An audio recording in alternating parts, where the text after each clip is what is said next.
You're watching the press preview, a first look at what is on the front pages. In the next half hour then, we'll see what's making the headlines with the Observer's chief leader writer, Sonia Sodha, and the political journalist and author, Isabel Oakeshott. Welcome to both of you, good to see you. So to the front pages then, let's start with the Metro, which sums up findings of widespread bullying in Parliament with the headline, House of Horrors. The inquiry into anti-Semitism within the Labour Party is expected to hear from more than 30 whistleblowers, including current staff. That is according to The Guardian. The Telegraph quotes the Foreign Secretary and Prime Ministerial candidate, of course, Jeremy Hunt, suggesting that the current tensions off the coast of Iran make a good case for boosting the Royal Navy's resources. The Daily Mail expresses its outrage that a notorious female paedophile is to be freed from prison. Meanwhile, The Times has word of an initiative to encourage better behaviour among prison inmates, including rewarding them with access to their own cell keys. The Financial Times reports on a growing row between Britain and France and the United States over plans for a digital tax on big tech firms, which the White House has deemed unfair. The Sun announces Boris Johnson's endorsement of a campaign by the paper to support veterans, with the headline, Victory. So, Sonia Sodha, Isabel Oakeshott are here to give us your views. We're going to start with the Telegraph then, and these rising tensions in the Gulf. Yes, so things are really hotting up in the Strait of Hormuz, where British ships carrying a variety of things have come under pressure from Iranian patrol boats. And, there is a lot of concern as to whether we have the resources to actually protect our own assets. And it's quite interesting that Jeremy Hunt, one of the leadership contenders, is really taking a stand on this and saying the situation there shows a need to boost defence spending and particularly to increase Navy resources. Now, we have come down to only about 19 naval ships now, which is extraordinary, really. It's a huge cut over quite a short period of time. What would the maximum number have been then? I know you've written extensively about it. Oh my goodness! Now you're testing. Yeah, I know, you probably a while ago you wrote about this, Britannia used to rule the waves with many more. Let me be suitably vague there. I mean, what's actually happened is that all the resources that have gone into creating our two magnificent aircraft carriers have kind of sucked the life out of the rest of the defence budget, and all the naval budget is now into those aircraft carriers. As critics suggested it would, to be fair. Absolutely, and remember those aircraft carriers were commissioned in the late 90s, so it's had a lasting effect. And, things are getting pretty dangerous in this particular region. It's a highly strategic area where about a fifth of the world's oil passes through that very narrow stretch of waters. And because of the tension over the abandoned nuclear agreement, Trump decided to ditch that against our own Foreign Office advice.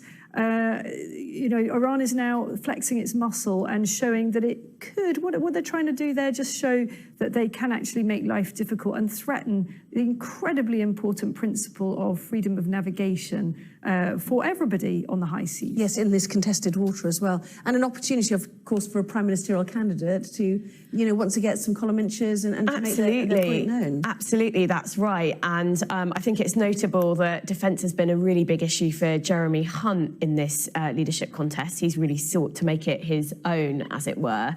And I think, defence is an issue that plays well with the Tory selectorate, the 160,000 or so members who will be selecting the next Prime Minister. I have to say, I don't think taking a strong stance on this is going to get Jeremy Hunt very, very far. Though the ballot papers have already gone out, we already know that all the polling... It's worth a try, right? It's worth a try. But I think the other big question... They've gone out, apparently most have been returned, so, Yeah, exactly. I mean, I was actually surprised that on that note that Hunt didn't try and run a campaign which actually tried to persuade the Tory membership to, that it was wise to wait and just play for time. That would have given him more time to make an impact. And actually, as you say, a lot of them they're used to sort of filling out the papers and sending them back. I think that's right. But I also think that Boris Johnson had such a great lead at the start of the contest, and it was his to lose, wasn't it? So that might have got him some way, but... Yes, we interrupted you, both of us. Anyway, welcome. I was just about to say, I think the big question on a lot of people's minds who aren't sort of experts in, international relations, when they read a story like this, will be where could this go next and what's the risk of escalation? Yeah. And, things have got quite hairy in the relationship between Iran and the West since the US pulled out of the agreement, as Isabel said. And so I think there'll be a lot of people who are quite rightly worried, particularly with a president who's so unpredictable when it comes to foreign policy. Could this be the trigger of something very nasty? Indeed so.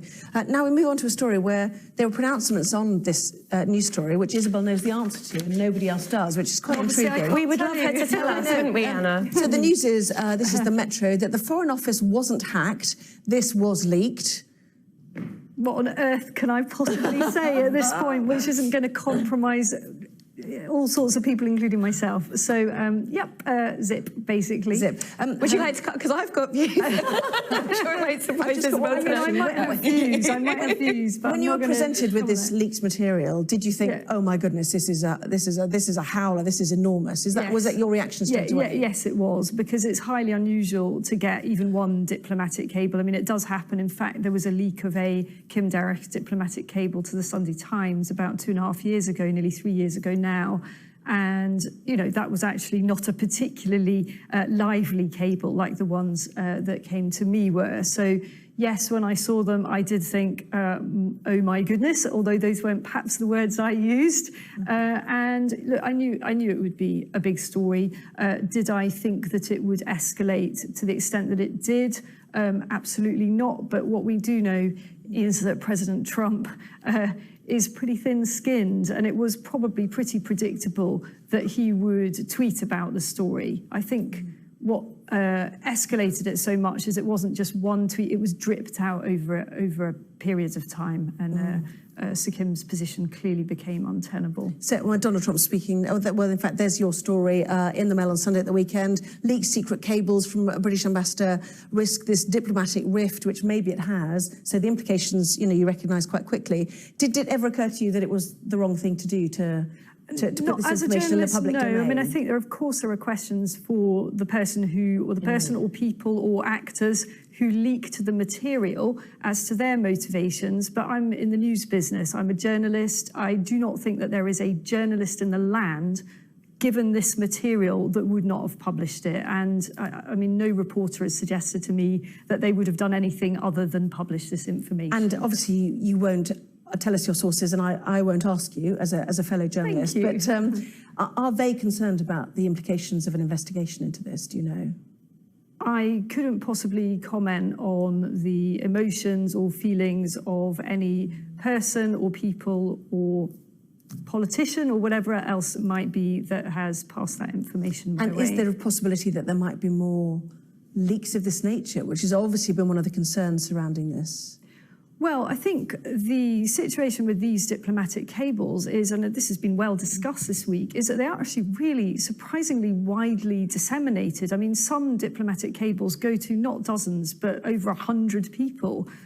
So, it may well be that I'm not the only person that has a number of these cables. It could well be that there is more than one individual group at play here who may have passed them to other people. So I don't think we could possibly rule out more leaks of this kind. And obviously the motivation, which you may know and we do not, is that maybe this was a Brexit supporter who would prefer to see more Brexit-supporting ambassadors and so on in key positions in embassies around the world. Absolutely, and I think there are huge questions over who leaked this. I think it's a terrible thing, really undermining for the diplomatic service.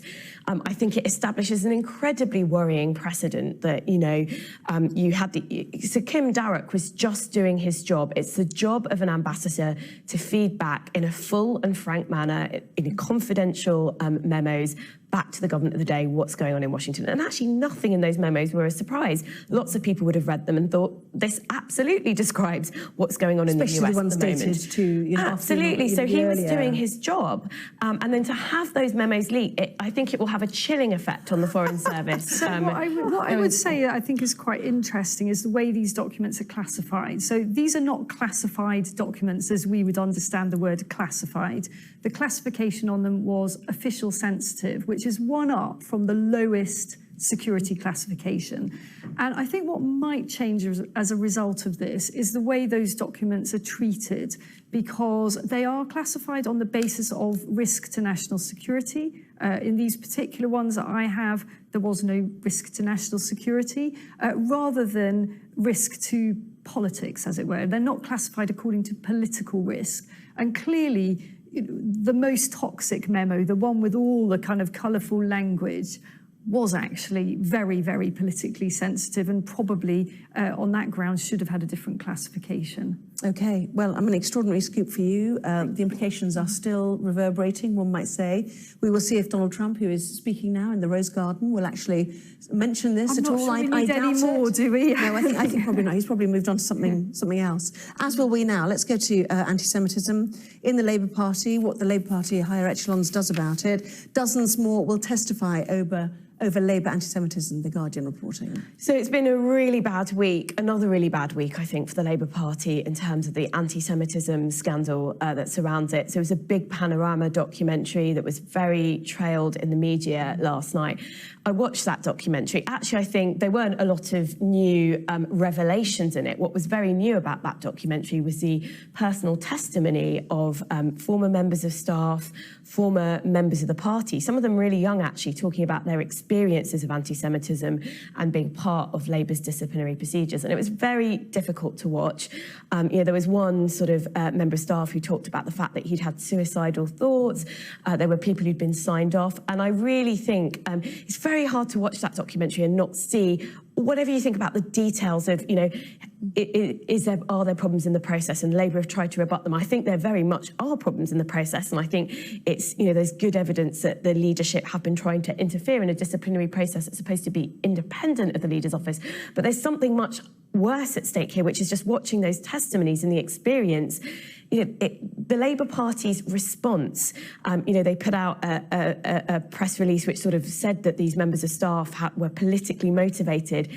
And a complaint had gone into the BBC. Exactly. Well. It just had, and sort of has threatened some of them with legal action. It just had a really callous feel and was, I think, just a totally shoddy tone, and not the tone of a party that needs to recognise that it's got a problem, both with anti-Semitism and the way it appears to be dealing with it. Do you think if the current leader were to go and to be replaced, would that sort of end the problem, as it were, or is it so endemic that a change at the top of the Labour Party wouldn't actually fix it? I think it would go a huge way towards fixing it. I think part of the problem is that Jeremy Corbyn as a leader is not seen as sufficiently committed to tackling anti-Semitism. And there was a video out today, wasn't there? Somebody dug up something where he sort of suggested he wasn't that bothered by it. I haven't seen that. But there is a he's said a lot about how much he cares about anti-Semitism, but his actions have not matched that. So there's a lot of concern about that.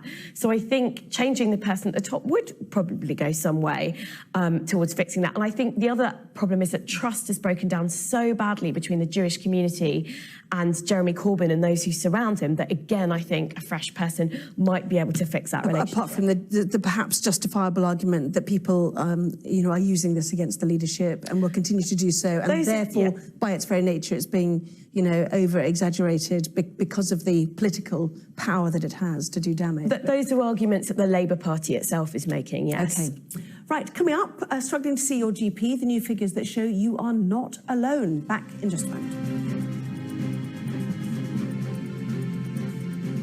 Or the House of Horrors, as the Metro calls it on their front page. I think it's a ridiculous headline, but I mean, this is a serious issue. And Sonia, I think you know a lot more about the detail of it than I do, but don't you think that headline's a bit of an exaggeration? Well, I mean, the reports are very clear that these are not pervasive cultures. It's not like every MP is a bullier or a sexual harasser. So I think, fair enough. Although, I think when you read, so we had 2 reports out in the last 2 days, one on bullying in the House of Lords yesterday, one on bullying in the House of Commons today.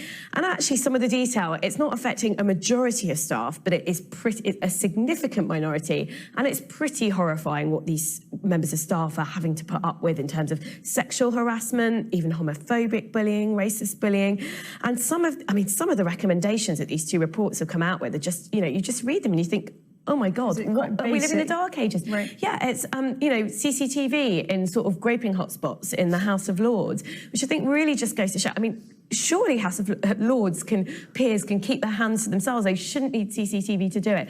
But I think one really significant recommendation... By the way, where are the groping hotspots in the House? Well, actually, I mean, I don't know. I've not read the report through in detail. Maybe it names them. But I think two really important things have come out of this report. The first is the current complaint system doesn't go back to complaints before 2017. And that, the report says, that is wrong. And that could have very significant implications for one man called John Bercow, the Speaker of the House of Commons, who is actually in charge of implementing the recommendations of this report. But the problem is he is the subject of some very serious bullying allegations. They've not been independently investigated, but very serious allegations himself, and they are historic allegations. So maybe there will have to be an investigation into him, even though he is the man who is in charge of implementing these changes. And I do think it's really, sure, it's Parliament, you know, compared to some of the big stories of the week, it's been a bit under the radar, but goodness, I mean, if Parliament, where the laws of the land are made, can't sort out their approach to employment law and having a decent workplace